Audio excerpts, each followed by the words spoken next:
예배하는 저와 여러분 모두에게 임하시기를 주님의 이름으로 간절히 축원합니다.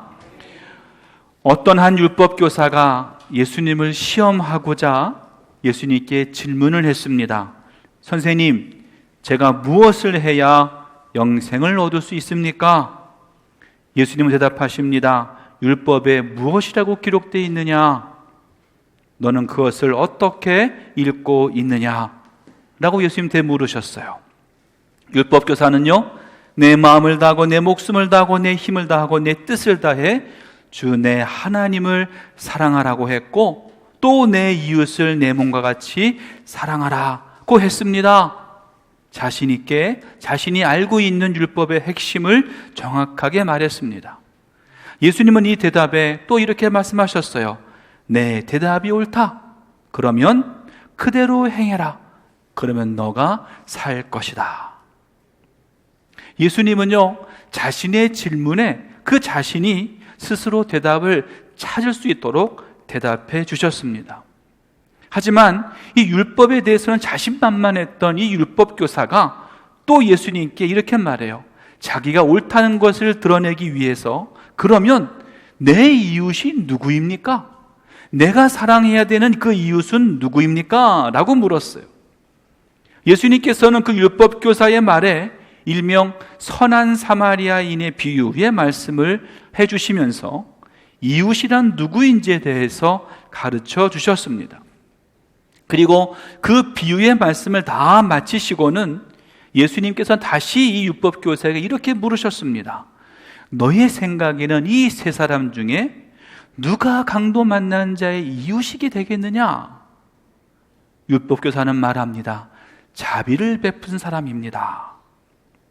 예수님은 마지막으로 율법교사에게 이렇게 명령하셨어요. 가서 너도 이와 같이 하라. 무엇을 해야 영생을 얻을 수 있습니까? 라고 묻는 이 율법교사에게 예수님은요, 아주 엉뚱한 대답을 하십니다.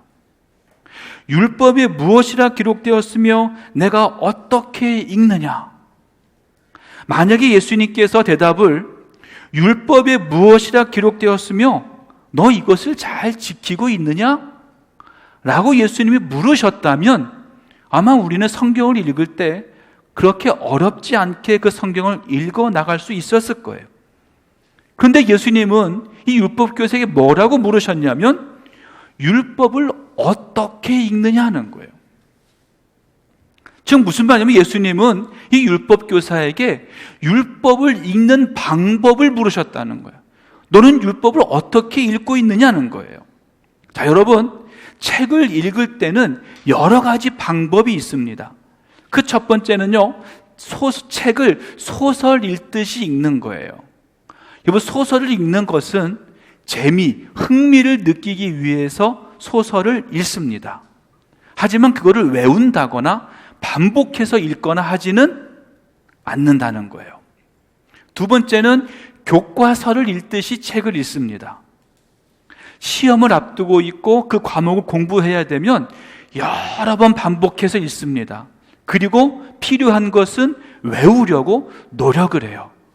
그런데 시험이 딱 끝나면 어떻게 돼요? 기억이 안 나요. 그냥 싹 까먹어버리고 마는 거예요. 그럼 세 번째는 뭐냐? 성경 읽듯이 책을 읽는 거예요. 무슨 말이냐면 성경은요, 한 번, 두 번, 세 번 매일매일 반복해서 성경을 읽습니다. 작년에 읽었던 성경 올해도 읽습니다. 그것만이 아니라 1년에 한 번, 두 번, 세 번, 네 번 여러 번 반복해서 성경을 읽습니다. 그런데 참 신기한 것은 그 성경이 읽을 때마다 나에게 주시는 은혜는 매번 다르게 다가오게 된다는 거예요. 그래서 성경은 매일매일 읽을 수 있게 된다는 거예요. 자, 여러분, 율법교사는 아마도 율법을 읽을 때 수백 번, 수천 번 율법을 읽었을 겁니다. 아니, 아마도 그 율법을 모두 다 외우고 있었는지도 모르겠어요. 하지만 율법을 읽고 잘 외우면서도 여호와 하나님이 명령하신 그 율법, 즉 이웃을 사랑하라 라고 하신 그 율법에 이웃이 누구인지도 모르면서 이웃을 사랑하라고 외우고 있고 읽고 있다는 거예요. 다시 말해서 눈으로는 성경을 읽고 율법을 읽어요. 머리로는 성경을 읽고 율법을 외웁니다. 하지만 이웃이 누구인지 모르기 때문에, 이웃이 어떤 사람인지 모르기 때문에 이웃을 사랑하라고 하는 그 행동은, 그 실천은 하지 못한다라고 하는 거예요. 대신에 율법 교사는 자기가 더 많은 율법을 알고 있고 더 많은 율법을 외우고 있는 게 자랑거리예요. 야, 내가 누군지 알아? 내가 이 율법을 다 알고 있어. 내가 이 율법을 다 외우고 있어. 율법을 잘 알고 율법을 잘 외우고 살아가고 있지만 정작 이웃을 사랑하라고 하는 그 율법의 핵심, 그것은 이웃이 누구인지도 모르기 때문에 그것을 행하지 못하고 있었다라고 하는 거예요. 유대인들에게 있어서 이웃이라는 것은 누구를 이야기할까? 유대인들에게 있어서 이웃은요, 자신들 동족 유대인들만 이웃인 거예요. 그래서인지 율법 교사를 비롯한 대부분의 유대인들의 관심은 유대인들에게만 향하고 있어요. 이방인이나 아니면 더군다나 혼혈의 피를 가진 사마리아 사람에게는요, 관심도 두지 않아요. 도리어 멸시하고 천대하는 게, 천하게 여기는 게 바로 유대인이었다라는 거예요. 만약에 예를 들어서 어떤 임신한 이방 여인 한 사람이 길을 가다가 그 길에서 출산하게 됩니다. 길을 가다가 출산하기 위해서 큰 진통 가운데 있을지라도 그 여인을 도와주는 것은 율법에 어긋나는 거예요. 왜냐? 만약에 그 아이를 출산하는 것을 도와주게 되면 또 다른 이방인 한 명이 태어나는 거잖아요. 그러니까 그건 또 율법에 있을 수 없는 일이에요. 또 피를 만지거나 보는 것조차도 율법에 어긋나는 것이기 때문에 이방인 여인이 아무리 고통 가운데 있다 하더라도 어느 유대인들은요, 거들떠보지도 않게 된다는 거예요. 이런 것을 보면 하나님으로부터 받은 율법을 바리새인이나 서기관들, 즉 율법을 배우고 가르치고 따른 율법 교사들은요, 하나님의 율법을 자기 멋대로 해석하는 거예요. 자기 조건대로 해석하는 거예요. 그리고 그것만이 아니라 다른 유대인들도 그 율법의 노예로 만들어버리는 것이 되고 말았다라고 하는 겁니다. 그런데 그럴 때 예수님께서 이 땅에 오시면서 뭐라고 말씀하셨냐면, 나는 율법을 완성하러 왔다라고 말씀하셨어요. 그러니까 예수님께서 율법을 완성하신다라고 하는 것은 무엇일까? 이 율법 교사들이 가지고 있는 그 생각들, 그 율법에 대한 생각들을 더 튼튼하게 만드시겠다는 것이 아니라 지금까지 무거운 율법의 멍에를 지고 살아가고 있는 모든 사람들, 그 사람들에게 평안함과 생명을 주시기 위해서, 그들에게 주님이 허락하신 참된 평안을 주시기 위해서 이 땅에 오셨음을 예수님은 말씀하셨다라고 하는 거예요. 그래서 신학자 중에 본회포라고 하는 사람이 있는데, 본회포는 이렇게 이야기를 했습니다. 예수는 인간을 새로운 종교로 부르신 것이 아니라 새로운 삶으로 부르신 것이다.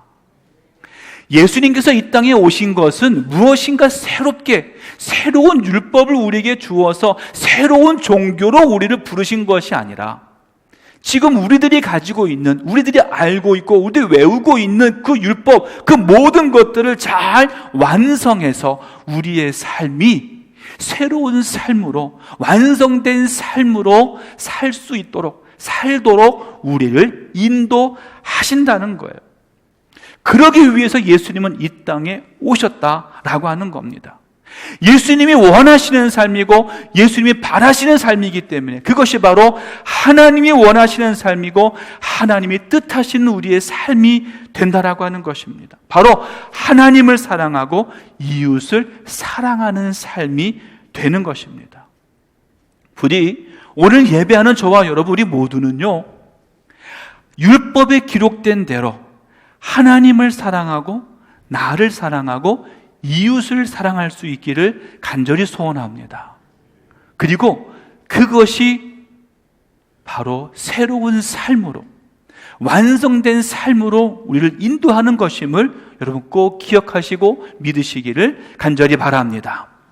자, 이제 여러분에게 율법 교사가 했던 질문을 제가 여러분에게 한번 던져보겠습니다. 여러분, 어떻게 해야 영생을 얻을 수 있겠습니까? 율법 교사는요, 내가 뭘 해야, 내가 무엇을 행해야 영생을 얻을 수 있습니까? 라고 예수님께 물은 거예요. 그런데 우리가 알고 있는 것은 다르잖아요. 영생은 어떻게 얻습니까? 무엇을 행할 때 얻는 것입니까? 아니에요. 돈으로 얻을 수 있습니까? 아니에요. 힘으로도요? 안 돼요. 벼슬로도요? 안 돼요. 지식으로도 안 돼요. 얼굴 잘생겨도 안 돼요. 맘 착해도 안 돼요. 우리가 아동부 때 맨날 노래를 불렀잖아요. 그러면 어떻게 해야 영생 얻을 수 있어요? 거듭나면 가는 나라, 하나님 나라.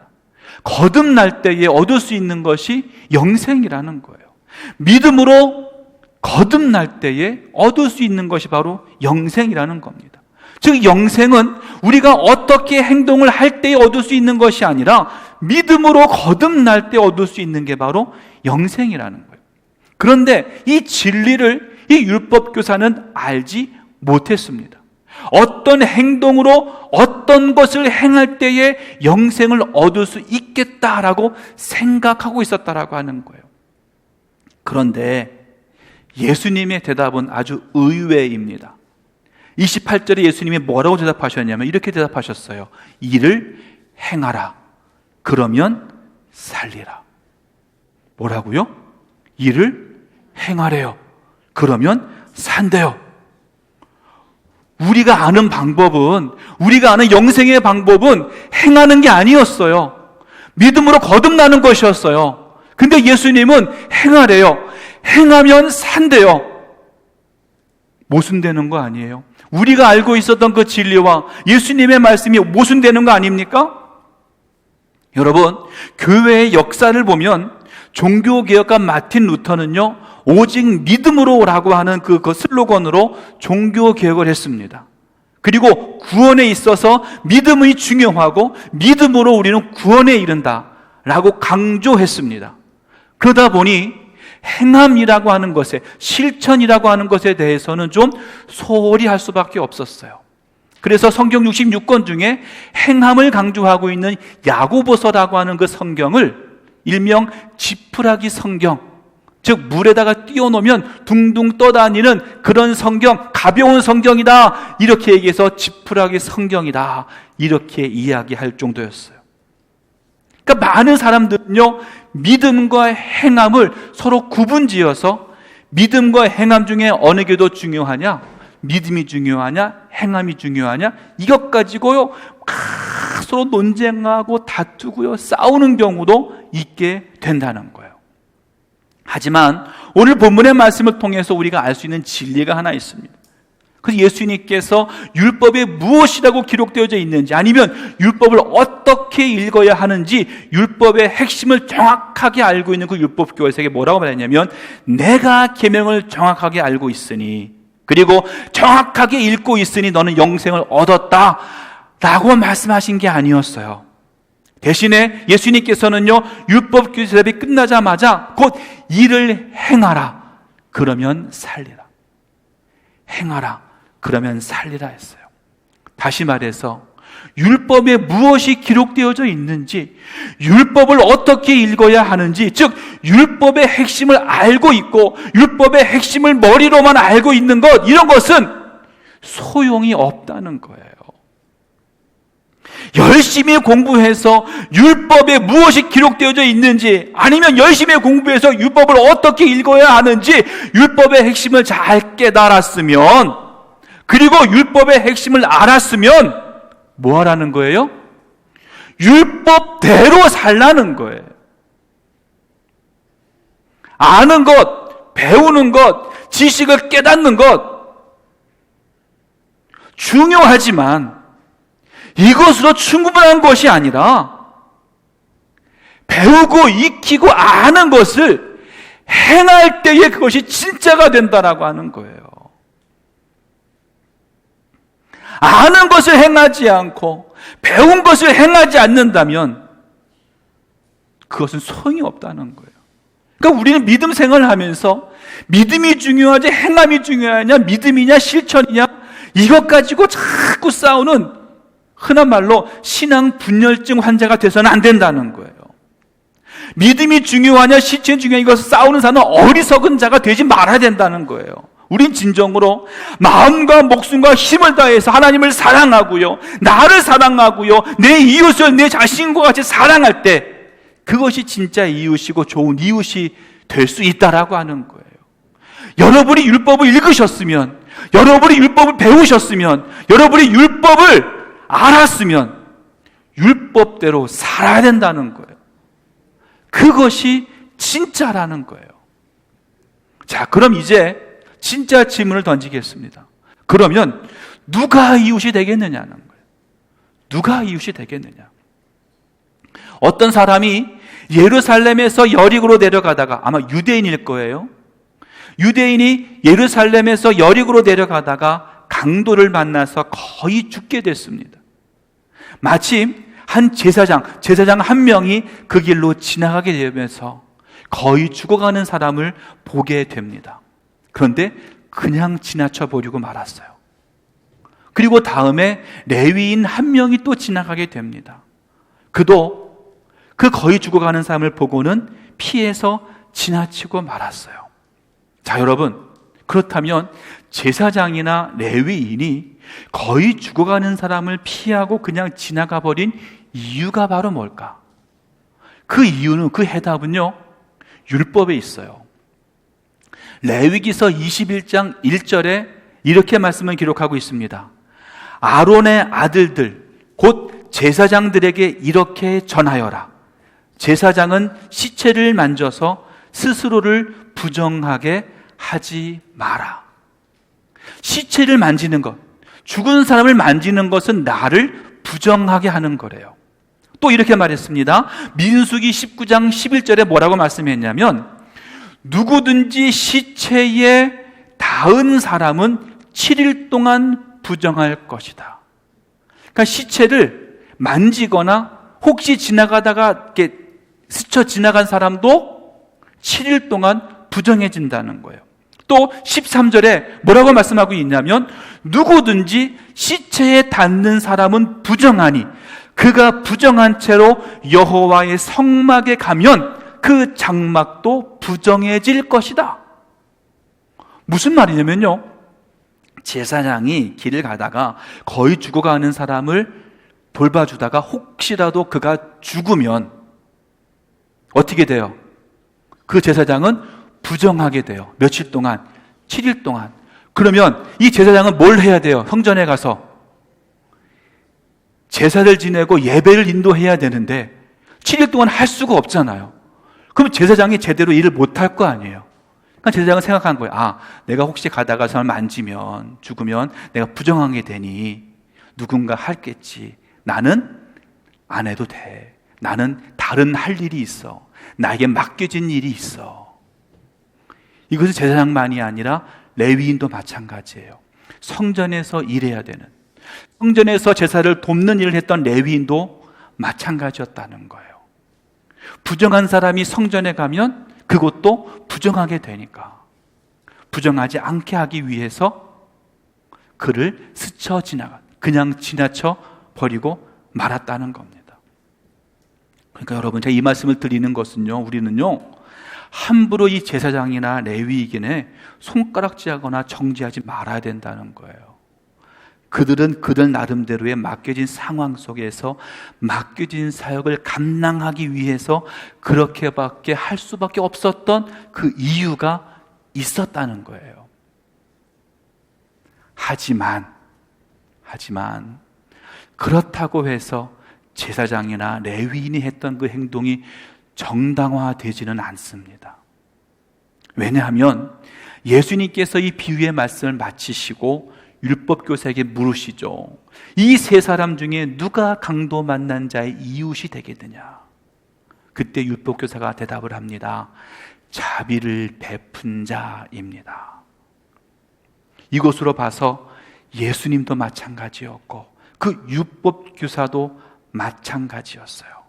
물론 제사장의 행동, 레위인의 행동 이해는 되지만 하나님이 보시기에 올바르지는 않았다라고 생각을 한다는 거예요. 비록 율법을 지키기 위해서 그렇게밖에 할 수 없었다고는 할지라도 그것이 진짜 이웃으로서의 행동은 아니었다는 거예요. 더군다나 이 율법교사는 이 사마리아 사람의 행동을 자비를 베푼 자입니다 라고 대답을 했어요. 그런데 여기서 자비라고 하는 말은 헬라어로 엘레오스입니다. 근데 이 엘레오스라고 하는 이 단어는 자비라고도 해석이 되지만 어떻게도 해석이 되냐면 하나님의 긍휼하심 할 때 이 엘레오스가 사용되어지고 있다는 거예요. 다시 말해서 이 자비라고 하는 말은 하나님께서 우리 인간들을 사랑하셔서 베풀어 주시는 그 지극하신 사랑, 그 하나님의 사랑을 표현할 때 그 긍휼하신 사랑을 이야기할 때, 다시 말해서 사마리아 사람이 강도 만난 사람에게 베푼 그 사랑은 하나님인 우리를 사랑하시는 그 긍휼하신 사랑과 맞먹는 사랑이었다라고 하는 거예요. 그리고 예수님께서 너도 이와 같이 하라 라고 율법교사에게 명령하신 것은 너도 가서 하나님이 우리 인간들을 사랑하셔서 긍휼히 여겨주셨던 것처럼, 그리고 강도 만나서 거의 죽게 된 사람에게 자비와 긍휼을 베풀었던 그 사마리아 사람처럼 너도 다른 사람을, 특히 너를 괴롭히고 너를 못살게 굴고 흔히 꼴보기 싫은 그 사람에게 자비를 베풀고 긍휼을 베풀어라 라고 예수님이 말씀하신 거예요. 그래서 여러분, 이 말씀은요, 선한 사마리아인의 비유라기보다는 다른 말로 하면 긍휼한 사마리아인의 비유가 더 맞다는 거예요. 왜냐하면 선하다라고 하는 말의 헬라어는 아가도스인데, 이 아가도스는 굿, 선하다, 그냥 착하다 이런 뜻이에요. 근데 지금 예수님 말씀하신 것은 이 아가도스, 착하다, 선하다 이것을 뛰어넘어서 엘레오스, 긍휼하심, 하나님의 자비를 말씀하고 있다는 거예요. 사랑하는 성도 여러분, 이제 우리들은요, 선한 이웃에 머물러서는 안 돼요. 착한 이웃에 머물러서는 안 돼요. 이제 우리는요, 긍휼을 행하는 이웃, 즉 하나님께서 우리들을 사랑하셔서 가장 아끼는, 가장 사랑하는 외아들까지 우리에게 주셨던 것처럼 사랑을 행하는 그런 이웃이 되라고 우리에게 말씀하고 있어요. 우린요, 이사를 가거나 새로 어느 곳에 가면 걱정을 합니다. 또 기대를 합니다. 내 이웃은 누구일까? 옆집에 사는 사람은 어떤 사람일까? 윗집은 누가 살까? 아랫집은 누가 살까? 걱정하면서 이런 생각하죠. 좋은 이웃이었으면 좋겠다. 좋은 사람들이었으면 좋겠다. 라고 기대하며 이사가고 합니다. 그런데 정작 내 자신이 좋은 이웃이 되고자 하는 마음은 너무나 적다는 거예요. 좋은 이웃을 구하면서도 내 자신이 좋은 이웃이 되기 위해서 노력하지는 않고 있다라고 하는 겁니다. 여러분, 좋은 이웃을 찾기 이전에 여러분이 좋은 이웃이 되어 주셔야 돼요. 선한 이웃을 찾기 이전에 여러분이 선한 이웃이 되셔야 돼요. 여러분이 바로 긍휼을 베풀 수 있는 진짜 이웃이 되어야 된다라고 하는 겁니다. 그러면 여러분의 이웃도 여러분에게 좋은 이웃, 선한 이웃이 될 수 있다는 겁니다. 여러분, 예수님 당시의 사마리아 사람은요, 유대인들에게 업신여김을 받았던 사람이에요. 같은 유대인이면서도요, 소외받는 사람이 바로 이 사람들이었어요. 그래서 예수님께서 누가 강도 만난 자의 이웃이 되겠느냐라고 하는 질문에 율법교사는요, 그냥 사마리아 사람이요 라면 하고 될 것을 자비를 베푼 자입니다 라고 대답했어요. 다시 말해서 무시받고 사람 대접받지 못하는 그 사마리아라고 하는 그 단어조차도 입에 담는 게 싫었던 거예요. 하지만 예수님의 비유의 말씀은 무엇을 말하고 있느냐? 그 무시받고 사람 대접받지 못하는 그 사람, 그 천대받던 그 사람이 바로 뭐예요? 진짜 이웃이라는 거예요. 선한 이웃이고요, 긍휼을 베푸는 이웃이라는 거예요. 반면에 제사장과 레위인은요, 율법을 제대로 아는 사람이에요. 율법대로 사는 사람이에요. 율법을 잘 지키며 살려고 노력하는 그런 사람이에요. 하지만 그럴지라도 진짜 이웃, 선한 이웃, 긍휼을 베푸는 이웃은 되지 못했다는 거예요.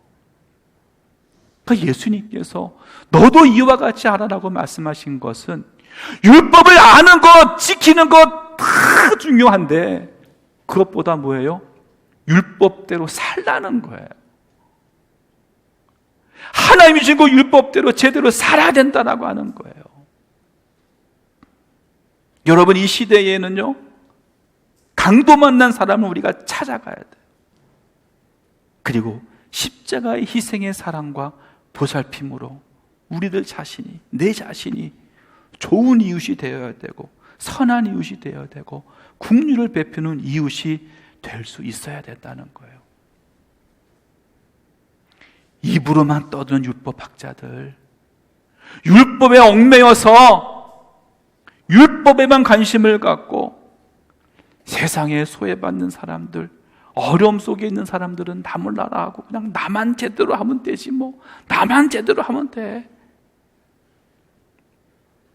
이런 사람같이 되지 말고 제발, 비록 내가 소외받는 사람일지라도, 비록 내가 무시받는 사람일지라도 나보다 더 소외된 사람들, 나보다 더 무시받는 사람들, 나보다 더 어려움 속에 있는 사람들을 내가 찾아가서 그들을 돌봐주고, 하나님이 나를 사랑하셨듯이, 하나님이 나에게 자비를 베풀어 주셨듯이, 하나님이 나에게 긍휼을 베풀어 주셨듯이 이제 우리도 그들에게 긍휼을 베풀 수 있어야 되고, 진짜 이웃, 선한 이웃, 긍휼을 베푸는 이웃이 바로 우리가 되어야 될 줄로 믿습니다.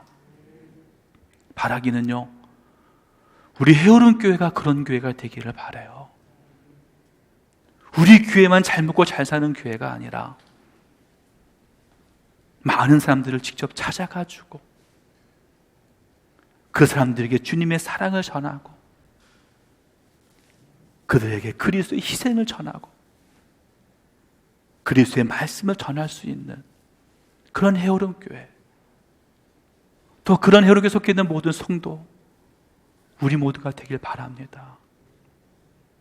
입으로만 떠드는 이웃사랑이 아니라 내가 직접 그들에게 찾아가서 그들의 삶을 봐주고 돌봐줄 수 있는 진짜 이웃, 자비를 베푸는, 긍휼을 베푸는 진짜 이웃, 그 이웃이 바로 저와 여러분, 우리 모두가 될 수 있기를 주님의 이름으로 간절히 소원합니다. 이렇게 기도하겠습니다. 하나님, 감사합니다. 주님만 사랑합니다. 주님만 의지합니다. 우린 율법만 지키는 것이, 율법을 아는 것이 모든 것이 다인 줄 알았습니다. 그런데 주님께서는 율법 아는 것도 중요하고 율법을 배우는 것도 중요하지만 율법대로 살라고 명령하셨습니다. 주여, 이제 우리 모두 율법을 알았으니, 율법을 배웠으니 율법대로 사는 우리 모두가 되게 하여 주옵소서. 진짜 이웃, 선한 이웃, 자비를 베풀고 긍휼을 베푸는 진짜 이웃으로서의 삶을 살아가는 우리 모두와 우리 해오른교회가 될 수 있도록 축복하여 주시옵소서. 주님만 사랑하며 주님만 의지하며 또한 이웃을 사랑하며 그 삶을 살아가는 우리 모두가 되게 하여 주옵소서. 예수 그리스도의 이름으로 기도합니다. 아멘. 이제 다 함께 나셔서 함께 찬양으로 함께 결단하며 고백하겠습니다.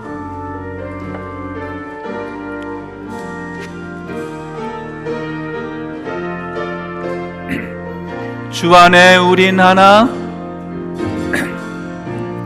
주 안에 우린 하나, 모습은 달라도 예수님 한 분만 바라네. 아멘.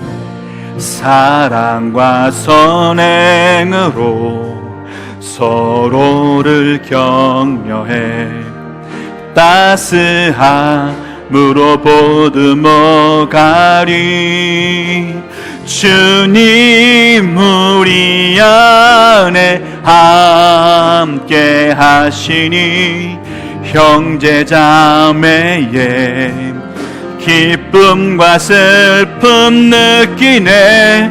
내 안에 있는 주님 모습 보네. 그분 기뻐하시네.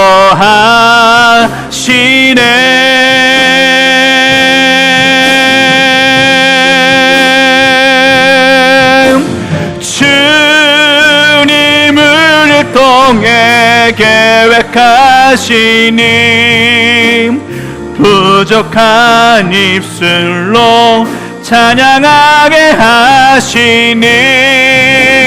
주님을 통해 계획하시니 너를 통해 하실 일 기대. 아멘. 주 안에 우린 하나,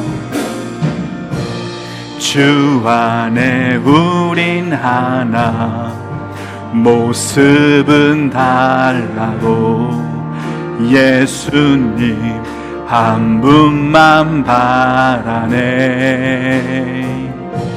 사랑과 선행으로 서로를 격려해 따스함으로 보듬어 가리. 주님 우리 안에 함께 하시니 형제 자매의 기쁨과 슬픔 느끼네. 내 맘에 있는 주님 모습 보네. 아멘. 그분 기뻐하시네.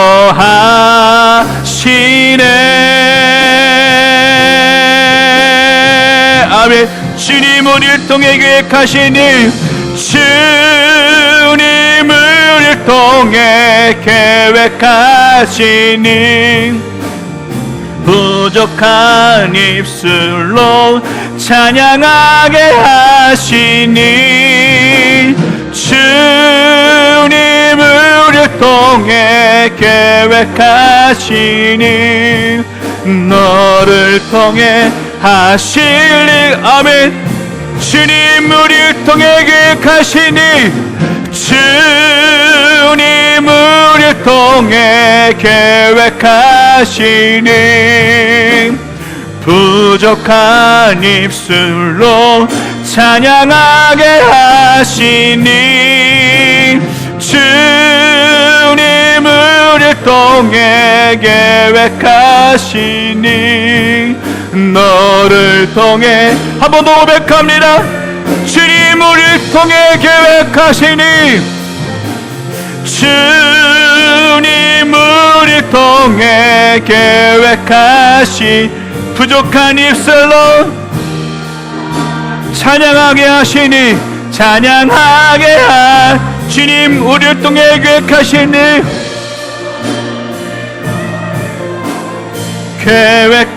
계획하시니 너를 통해 하실 일. 너를 통해 하실 일 기대해. 너를 통해 하실. 입을 고백합니다. 나를 통해 하실 일 기대하십니다. 나를 통해 하실 일. 나를 통해 하실 일 기대하십니다. 나를 통해 하실 일. 우리를 통해 하실 일 기대하십니다.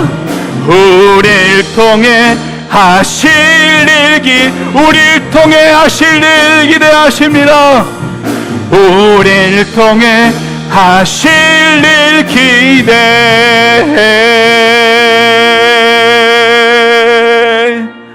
아멘.